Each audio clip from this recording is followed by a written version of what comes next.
Welcome, everybody, to another edition of the Winner's Circle Sports Betting Podcast. It's Thursday, February 23rd. Man, less than a week away, the month of March, and you know what that brings when it comes to college basketball. But today, we're talking NBA. Yes, the NBA returns after a sabbatical for the All-Star break, and I got two great NBA handicappers with me, Mr. Joey D'Amico and also Jesse Schul.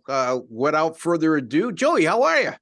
I am wonderful, Ross. I'm honored to be here once again with you. You and Jesse both have been friends to me for many, many years. Got to tell you, funny thing in Vegas yesterday, at one point, it was 65 degrees. An hour later, we had a snowstorm. So today, I'm going to wear a winter coat, flip-flops, and swim trunks. So I'm covered all the bases. Anyway, Jesse, how are things going over there across the ocean? Well, it was a tough night at the office last night for both myself and Sean Higgs. We both had Boise State, and that game ended with a missed free throw followed by a three-pointer with 1 second on the clock. Oh. It happened while I was watching Midday Money, and Sean threw down the headset and walked off the set. So it was funny to see it anyways. Yeah, I would have paid to see that.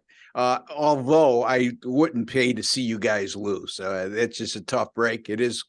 Hey, we win some like that too, right, Jesse? And we always tend to, no matter who it is, I don't care what you say, you always tend to remember the ones you lose like that and never the ones you win like Still that. 63% on the year, Ross. So, not a lot of people want to hear me complain, I don't think. No, they shouldn't. And that's since January 1st, correct?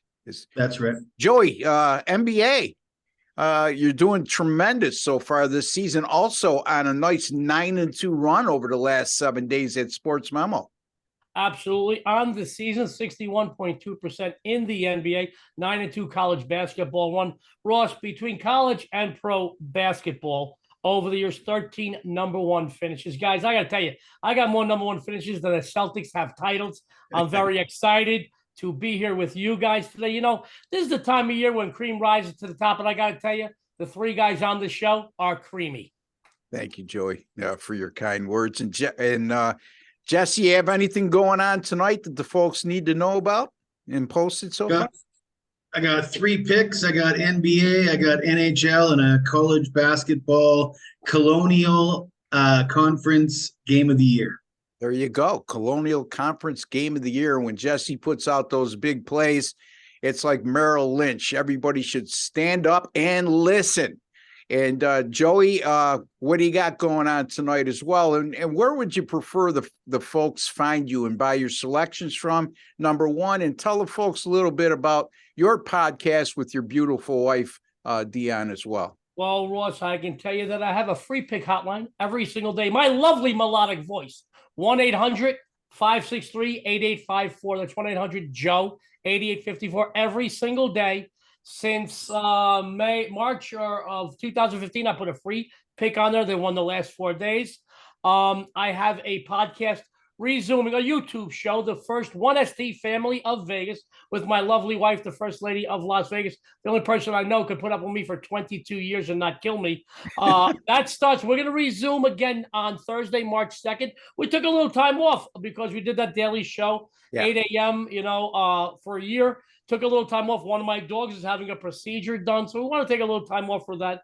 However, if people want to find me, if they owe me money, they can find me. If they want to find me, Ross, I'm on such great websites as Sports Memo, Sports Capping, Playbook Sports, the Vegas Picks, and by this weekend, I'll be featured on Pick Advisor. I have 2 big games tonight, Ross. I have my 21-8, that's documented, NBA Las Vegas strip move, and my 10-4 NCAA basketball best bet. Those are 10-4 this campaign alone. They're posted on all the websites I told you about. You can also find a way to get some great discounts on my free pick phone. I am very excited about what's happening the end of February and the beginning of March. I really am.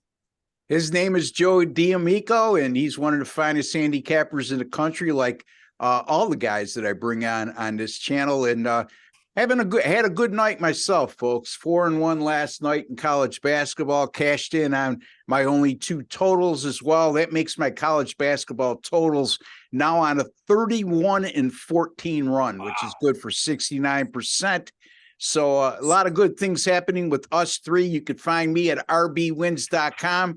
You could find Jesse at jesseshul.com, sportscapping.com, picksandparleys.net. And several other sites across the internet. And Joey just ran down all the sites you could find him on as well. So today, like I said, today is our NBA edition. Jesse's going to be covering the Memphis and Philadelphia game. Joey D'Amico is going to be covering the Denver-Cleveland game. And I'm going to be looking at the Oklahoma City and Utah contest. Joey, we're going to start with you. Cleveland Cavaliers have been awfully good at home, but boy, oh boy, this is a Denver team that, by all rights right now, is one of the favorites to win the NBA title. So right now I have Cleveland -3 and 223.5. Again, depending on where you look, you might be a half a point or a point difference. But anyway, Joe, I'll let you take it away. Denver at Cleveland. Well, Ross, following you and Jesse is always a tough task. I want to try my best. I am glad that you assigned me this game, Ross, because in my opinion, this is just about the most interesting matchup on the board this evening in the NBA. Coming out of All-Star break into the second half of the campaign, I judge certain teams on how they went into the break, Russ. And in all honesty, the Cavs went into the break red hot, winning 7 of their last 8 straight up, covering 6 of those 8, my friends. With all respect to the Nuggets, which were also hot, they won 7 of 9, both straight up and against spread going into intermission. I really like the Cavs in the second half of the season to surprise many out there. This is a team possessing a very impressive 25-6 mark at the Rocket Mortgage Fieldhouse. If you look at the difference of Denver's home record as opposed to their away record, it is significant. They're 27-4 when playing host, but when they travel, guys, they're playing just 500 ball, 14-14. The Cavs took 2 of the last 3 meetings, both straight up and against the spread. The most recent, a home win for the Nuggets, 121-108 back in early January. However, there's always a however, Ross, Donovan Mitchell did not take the floor in that matchup. That changes a lot of things when looking at that game, guys. He's taking the floor tonight. I don't know if you realize this, but Cleveland has not reached the playoffs without LeBron James on the roster in a quarter of a century. I feel Donovan Mitchell is the spark this team needed, and he has the rest of the squad believing not just that they can win in the playoffs, but they can get to the finals as well. They're believing, guys. Both teams can score, but I give an edge defensively to the Cavs here, and I look for them to avenge the early season loss, redeem themselves, and start the second half of the campaign off the way they finished the first half. I like the Cavs here. Earlier today, I seen 2s and 2.5. It's going up a bit. Guys, I wouldn't go up much higher. I do put a lean on the Cavs. If you want to play a little bit safer and closer to the vest, maybe go money line, $1.40-ish. I won't go up much higher than that. I don't like to lay juice. I really don't. But I like Cleveland in this situation tonight, Ross. Okay, so Joey D, he likes Cleveland -3. If you can get him at -140 or less, he highly recommends that you jump in on the money line. And yes, like I said earlier, I agree with you, Joe. You know, you look at a team like Denver, they're 14-14 on the road, Jesse, in which a lot of teams would sign up for right now, right? Being 500 on the road. But, you know, when you're facing a team that's 25-6 at home, it puts a little more emphasis on their home and away splits. I'm referring to Denver. So your thoughts, Jesse? Yeah, it's tough to argue with taking the Cavs at home. You know, like a lot of these teams, they're very strong at home, and it's a different ball game playing on the road, and they're not giving you enough points to interest you in taking the dog, in my opinion.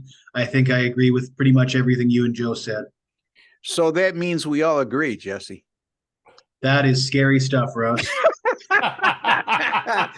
We got an ongoing joke, Joe, about that, you know. So in any event, no, I'm just not going to disagree for the sake of disagreeing like I did with the Connecticut game yesterday.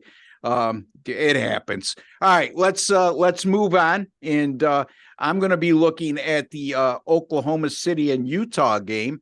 But before I get to that, Jesse is going to fill us in on the Memphis and Philadelphia game. Jesse, I got the 76ers at -3.5, 229.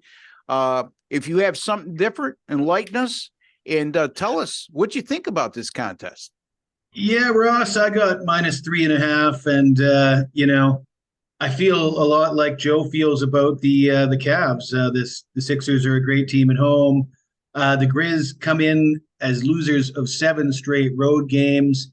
So I do like Philly -3.5 here. The home team has won 9 of the last 10 meetings straight up. The Grizz are just 4-10 against the spread in their last 14 overall. I am a little concerned that going into the All-Star break and coming out of the All-Star break, you lose whatever momentum you had going for you or against you. And for that reason, I would caution everybody out there to play small in the first couple games back out of the All-Star break. So I'll be reducing my NBA bets to about 50% of what I normally bet. So that's probably better advice than the actual pick I'm going to give on the game here. But I'm going to take the obvious home favorite. I mean, Philly's healthy. They've got nobody listed on the injury report. You got veterans like Embiid and Harden that I think are going to benefit a lot from having a week off of no basketball or no real basketball because the All-Star game doesn't count. And yeah, -3.5 seems like a bargain to me. So Jesse Shule, his lean is on the Philadelphia 76ers -3.5 against Memphis. You know, Joey, Memphis looked like the best team in the West for probably the first few months of the season, but they've tailed off a bit. And Philadelphia, tough on their home court. What's your thoughts on that game? Well, Ross, I think Jesse made quite a few great points. I think you just hit the nail on the head as well. You know, NBA, particularly one of the streakiest sports out there. There's a few things, sports fans, you cannot deny. First, Ross mentioned Memphis is one of the best teams in basketball. Second is they took down Philly in the only meeting this season back in early December, 117-109. Third is that they, too, are a different team on the road. They really are. 6 games under 500 as a guest this season, 11-17. And for our purposes, guys, they failed to cover 6 of the last 7 away from home. The 76ers are healthier, looking for a bit of revenge, and I do feel a bit more solid at the stop end of the quarter here than in the early meeting. Not in love with this game, but just like that great structure in Italy, Ross, you know, Pisa, I'm going to be leaning on the home team. I agree with Ross, Jesse here. I like Philly here with a small lean. All right, there you go. The Leaning Tower of Pisa. Joe D'Amico has a small lean here with Jesse on the Philadelphia 76ers -3.5 over Memphis. I'm going to have an Eiffel Tower play for you here because I like this play. And we're going French on you from an Italian guy here. But anyway, look, again, I'm looking at this game, Oklahoma City at Utah, and the total in this game right now is 240.5, and that's my concentration is going to be on. You know, yesterday I used the North Carolina State and Wake Forest game over 156.5, and I prefaced it by saying, you know, you just can't let a big number like that scare you away if you like the over. And you shouldn't no-brain the under just because the number is that high. And lo and behold, they scored 164 points in that game, and that game went over the total. Well, my mindset is pretty much the same, although this is the NBA and it's a different matchup. Oklahoma City 4-0 to the over in their last 4 when the total is 238 or greater. And those 4 games, 261.8 points per contest. Oklahoma City's allowed 229 or less in their last 3 on the road. They've also scored 133 points or more in 4 of the last 6. It would be nice if I could read my own writing. And Oklahoma City is coming off a 133-96 win over Houston in their last game. They're 4-0 to the over in their last 4 after scoring 130 points or more this year. And those 4 games averaged 249 points per game. Oklahoma City's also allowed 120 or more points in 13 of their 28 away games. That's 46.4% of their games on the road this season. They've allowed 120 points or more.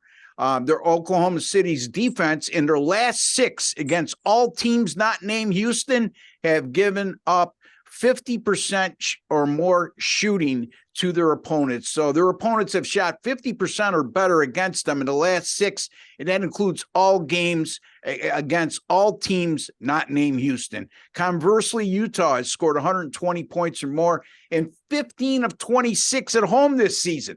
It's 57.7% of the time. I'm not going to let this scare me. I'm going Oklahoma City and Utah over 240. Jesse, your thoughts? Well, Ross, I looked at the total here and I thought the same thing as what you just said. I was looking to bet the over. What scared me off was, as I mentioned, momentum coming into the All-Star game and then coming out of the All-Star game. And I had a look at the first day back last year. There was a whole slew of games. Not one of them reached that number of 240. And that scared me off, even though that is a very small sample size, admittedly. But the other concern for me is the Utah Jazz traded Mike Conley at the deadline, who was their starting point guard, averaging 7.7 assists per game. Colin Sexton moves into that role, but he's got a hamstring injury. So who's going to start at point guard tonight? Chris Dunn, who signed a 10-day contract out of the G League. And for that reason, I like Oklahoma City. Yeah, former star point guard at Providence College. Hasn't found his way in the NBA yet, but you like who, Jesse? I'm sorry? Oklahoma City. You like Oklahoma City? I can't blame you. Oklahoma City's been a hell of a road dog, Joey, over the last few seasons. I don't think people realize that this is a much better Oklahoma City team that we've seen in a long time. Although they're not a top-notch team, they're a playoff caliber team. Maybe to get into the wild card round and seed 7 through 10. What's your thoughts? Well, Jesse, thank you. And once Ross, thank you. Once again, Jesse makes some great points. You guys break down games, you analyze games with such great betting insights that I am honored to share this panel with you. But folks, you may not realize this, but the Thunder Jazz matchup is significant. As we begin the second half of the NBA campaign, OKC sits in 10th in the Western Conference, a half game ahead of Utah. Both teams are looking to win this matchup tonight and start the second leg off of the campaign with a victory. I think it's a very good game. Very oddly, guys, it's the first meeting between these two teams this season. OKC, one of the better ATS road teams in the league, covering 45 of the last 66 away from home, while Utah covering 8 of the last 10 following a straight-up loss. They're good in bounce-back mode. Now, I do feel very, very strongly about this game, Ross, Jesse, sports fans, and that is why I put it up as a premium play on the websites on the side. I'm going to step away from putting an opinion out on the side because I really do love this game. I put up as my first NBA game since before All-Star break. I will say I don't do a ton of totals until the postseason arrives, so I really didn't look strongly at the total. So I'm going to step away from this. I gave everybody a couple of angles on it, but I think this is going to be a very good game. And once again, Russ, you and I and Jesse talked about this last week on your show, that this is a matchup that I'm going to gauge the next few games I see these teams play. Coming out of the break, I look at teams that went into it with momentum, but I also look at how they start the second half. Jesse made a point. A couple of guys on Utah are banged up. They signed a guy that you so eloquently put it, hasn't made his way in the NBA yet, but this is something we gauge the next few contests for these teams on. I'm going to tell you right now, I do love the side, the total. I don't do a lot of totals until the postseason, so I'm going to leave it to you and Jesse.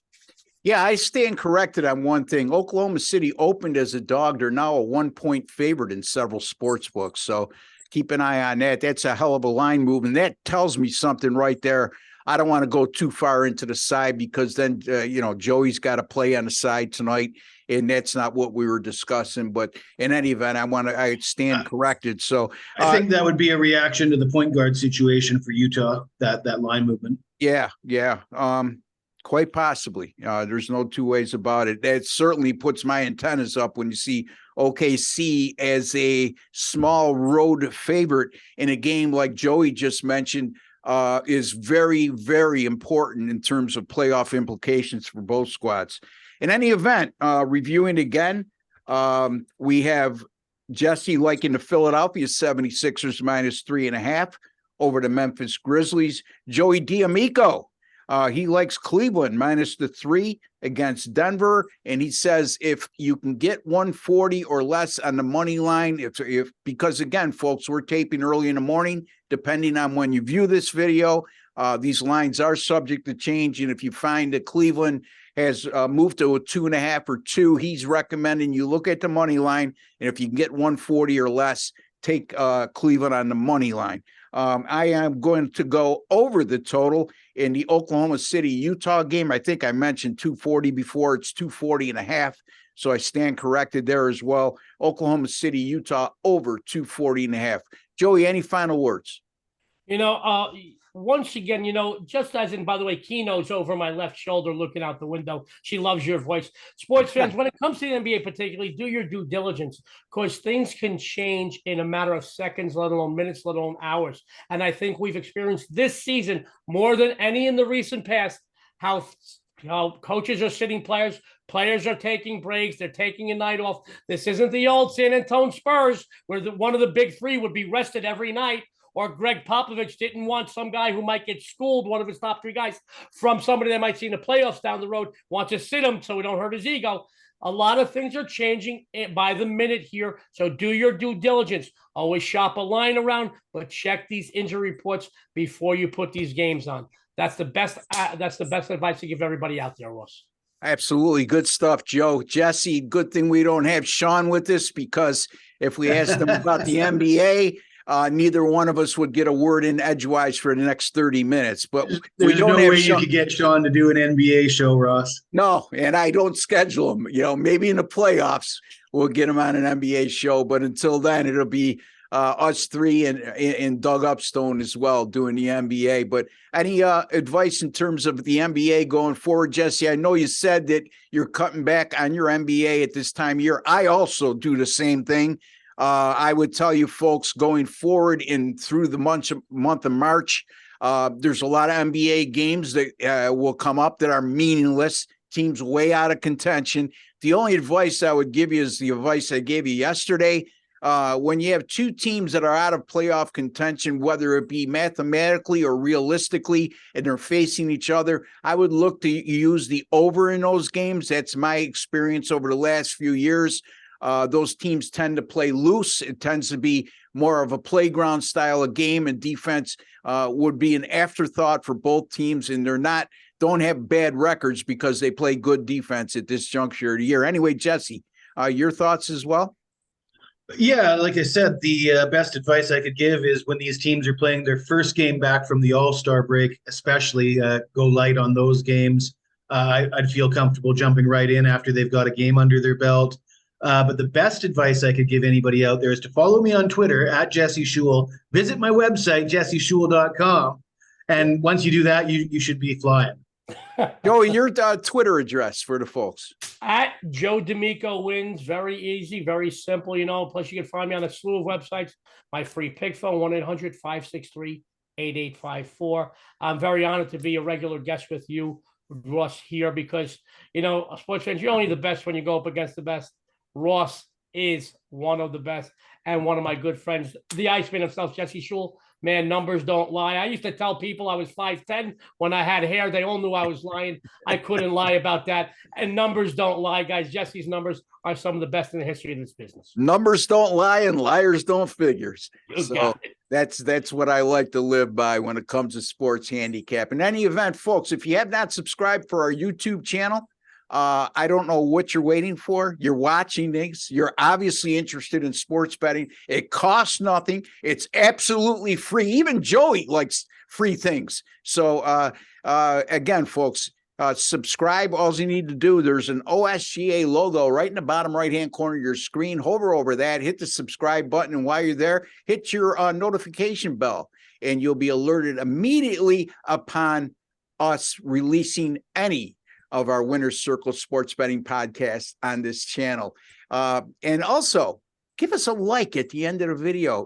I know a lot of you have been doing that of late. We really appreciate it. And for those of you who don't, it's just a small token of appreciation. It makes us happy. Doesn't take us much. So folks, you're not getting charged. Hit the like button. So in any event, until the next time, for Joey D'Amico and Jesse Shule and Ross Benjamin, we like to wish each and every one of you all the very best. Take care and God bless, folks.